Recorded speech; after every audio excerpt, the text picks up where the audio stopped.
always contributing in some way. There are many things I've done that many people don't even know about. At zero cost, sometimes in exchange for lunch. Yeah, let's have lunch and that's it, because yeah, let's go and I'll help them, I'll help the guy. And speaking specifically about the remnants of a breakup, because love for the move, love for my boy who had a dream of building something. And obviously, if the work isn't paid, if it generates capital, it's fair to benefit from that capital. But this benefit capital isn't. There are 10, you get 1, and someone else gets 9. Because what are they going to tell you tomorrow? That you don't know how to manage your income. Yeah, it's easy for you to say you don't know how to manage your income because you got 9 and the other person got 1. You got 9 and the other person got 1, when you should probably have gotten 6 and the other person 4. Or people don't think about that. Yeah. I wish one day my boyfriend would come to me and say, bro, damn, yesterday we had nothing, but today I sat at a table thanks to our work and X came out of that table. Bro, Tox is here. Make a dot for yourself. I'd like that, and I would do it, because it's possible. Many narratives are created. Sometimes I even see them, and find some of them rather funny, right? I've heard narratives of people saying they thought that's what was ours. When there's no cake, it's all ours. They even use that expression, it's all ours. But when the cake appears, there's already an owner. The owner already appears, it's no longer all ours. It's mine and some other judge. Yeah, so to avoid going any further, I'll tie this up by saying that I'm no longer part of the empire. I feel completely sad about that. Inamoto's recent interview with Congo Record TV wasn't just another podcast, it was an earthquake in the foundations of Hippo-Pangolan culture, specifically in the empire built upon it, or the RRPL acronym, Kings of the Breakthrough Premier League. When a figure of Inamoto's stature, the voice, the conscience, and often the right-hand man of an organization, comes to the public with sadness etched on their face, not anger, the alarm bells should ring louder than any punchline in a battle. Inamoto's testimony about leaving RRPL exposes an open wound in Fly Squad's management, the chronic inability to value those who were there when there was no cake.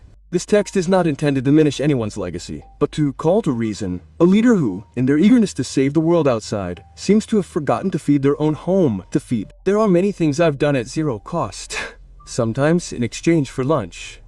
This phrase from Inamoto summarizes the embryonic phase of almost all cultural movements in Angola. Hip-hop, by nature, is built with sweat, passion, and sacrifice. In the beginning, one works for the dream. Love for my boy who had a dream. And that is noble. The problem, however, lies in the transition. The mistake, the fatal management flaw that Inamoto denounces is the stagnation of the leader's mentality. The movement has grown. The business has become profitable. Views are monetized. Sponsorships are coming in, but the remuneration of the core team remains stuck in the era of lunchtime wages. There is a silent violence in keeping your employees on a welfare system when the company is already operating on a profit-making basis.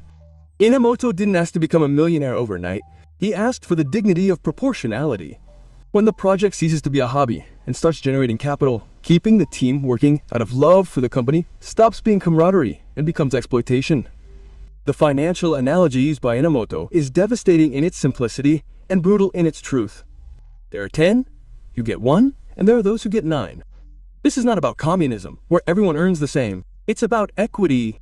Flypad, as the face and founder, has every right to the largest share, but the disparity between the 9, the owner, and the 1, the pillar of support, is where loyalty lies, where it dies. What still prevails is humiliation disguised as management.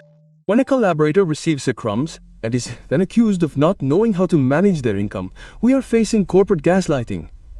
How is misery generated? How can Inamoto or any other member of RRPL build a life, support a family, and plan for the future if the capital generated by their talent is hoarded at the top of the pyramid? Inamoto said something that should be framed in every office in Angola, when you should probably get 6 and the other phone 4. People don't think about that. Greed isn't just wanting everything for yourself. It's refusing to see the other person prosper alongside you. This is perhaps the most profound cultural critique Inamoto made. The hypocrisy of the discourse of unity. When it's not money, cake, the narrative is collectivist. It's all ours. We are together for the culture. This rhetoric serves to motivate the team to carry speakers, edit videos in the early hours of the morning, and accept late payments. However, as soon as the cake money appears, the grammar changes. The pronoun shifts from the plural we to the singular I. The owner appears. This change in behavior is the ultimate betrayal. It's telling your soldiers that they are fit for war but not fit for the victory banquet. RRPL wasn't built solely on Flycord's charisma. It was built on the hours of those who filmed, presented, organized, and gave credibility to the project when no one believed in it. To say that the cake belongs only to one when the flour was needed by many is a historical error that often topples empires. Here we enter the crucial point that has generated so many accusations lately. Flycord built, and rightfully so, an image of a modern Robin Hood. We see him giving houses, paying bribes to strangers, giving money in the street, helping street vendors. The people applaud, rightfully so, since it's genuine help. But there's a dangerous moral contradiction. Charity begins at home. How can a leader be so generous with strangers, generating likes, shares, and social capital, and so stingy with his own brothers? In the trenches, what generates only silent loyalty? Helping a stranger is marketing. It provides visibility. It builds the Fly Squad brand in Salvador. Paying Inamoto well is an obligation. It doesn't get likes, nobody sees it, but it's what keeps the structure standing. It seems that Fly Squad fell into the ego trap. It's more gratifying to be adored by crowds you don't know than to be respected by those who know you intimately. The problem is that crowds are volatile, but the team is your foundation. If the complaints that Fly doesn't value its closest collaborators accumulate, then its public philanthropy starts to sound like compensation. Distributing fish to strangers on the street is easy, yet sharing the fishing rod with a boatmate proves surprisingly hard. Not a spring on the motorcycle, but a share of profits. You wanted to sit at the table, and here, bro, we achieved X, here's your fair share. Inamoto's departure is a symptom of a larger problem. When key figures start abandoning ship not out of lack of love for the project, but because they can no longer live a dignified life there, the project enters a downward spiral. Flyquad needs to understand that RRP isn't just him. Without the gladiators, without the charismatic presenters, without the technical team, the king reigns over nothing. The arrogance of thinking that I did it alone, therefore I deserve everything alone, is the cigarette butt before the fall. Lately, social media has been the stage for several voices raising the same issue. They aren't haters, they are former allies, former collaborators, people who love the project. When everyone says that Fly helps everyone except his own people, the coincidence ceases to be a coincidence and becomes a pattern of behavior. This text is not a call to cancel Fly Squad. On the contrary, it is a call for its evolution. Fly has a giant heart that's undeniable given his social work. But a complete leader isn't just one who has mercy on the poor, it's one who is just towards his partners. History will remember you as the man who revolutionized a breakup, but it may also remember you as the man who got rich alone while his generals counted pennies.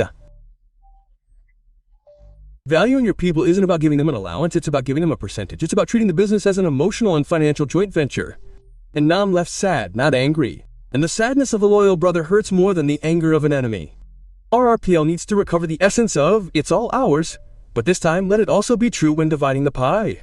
Because if you continue to keep 9 and give 1, one day you'll look around and there will be no one to celebrate the victory with. You'll only have the fans who love you from afar and the deafening silence of those who loved you up close and whom you let go. Inamoto's departure should serve as a lesson for all entrepreneurs in the cultural sector. Human capital is the most valuable asset. You can have the cameras, the stage, and the money, but without the loyalty and talent of your team, you're just a rich man on an empty stage. Flyquad. The people appreciate what you do for Angola, but the culture demands that you do the same for your own. Don't let greed tarnish such a beautiful legacy. Inamoto deserved more. Those who come after deserve more. Hip-hop deserves more.